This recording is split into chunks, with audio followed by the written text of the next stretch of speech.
വിശുദ്ധ കുരിശിൻ്റെ അടയാളത്താൽ ഞങ്ങളുടെ ശത്രുക്കളിൽ നിന്ന് ഞങ്ങളെ രക്ഷിക്കണമേ. ഞങ്ങളുടെ തമ്പുരാനെ, പിതാവിൻ്റെയും പുത്രൻ്റെയും പരിശുദ്ധാത്മാവിൻ്റെയും നാമത്തിൽ ആമേൻ.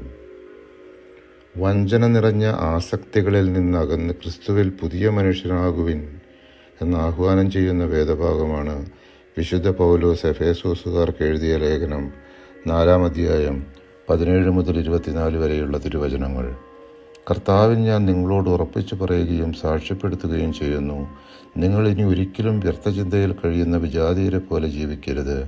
ഹൃദയ കാഠിന്യ നിമിത്തം അജ്ഞത ബാധിച്ച അവർ ബുദ്ധിയിൽ അന്ധകാരം നിറഞ്ഞ ദൈവത്തിൻ്റെ ജീവനിൽ നിന്ന് അകറ്റപ്പെട്ടിരിക്കുന്നു.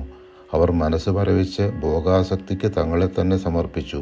എല്ലാത്തരം അശുദ്ധികളിലും ആവേശത്തോടെ മുഴുകി. പക്ഷേ ഇതല്ല നിങ്ങൾ ക്രിസ്തുവിൽ നിന്ന് പഠിച്ചത്. നിങ്ങൾ യേശുവിനെക്കുറിച്ച് കേൾക്കുകയും സത്യം തന്നിലായിരിക്കുന്നത് പോലെ തന്നെ അവൻ നിങ്ങളെ പഠിപ്പിക്കുകയും ചെയ്തിട്ടുണ്ടല്ലോ.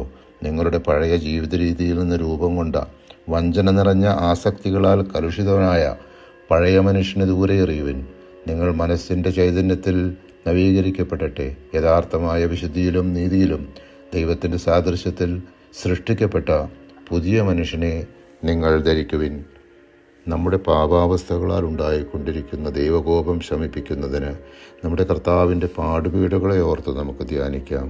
അനാദിപിതാവായ സർവേശ്വര, അങ്ങേ തിരുക്കുമാരൻ കൽത്തൂണിൽ കെട്ടപ്പെട്ട് അനുഭവിച്ച അടികളെ തൃക്കൺ പാർത്ത് ഞങ്ങളുടെ പാപങ്ങളൊക്കെയും പുറത്ത് ഞങ്ങളുടെ ആത്മശരീരങ്ങളിൽ നിന്ന് അങ്ങേ കോപത്തെ നീക്കിയരുളയണമേ.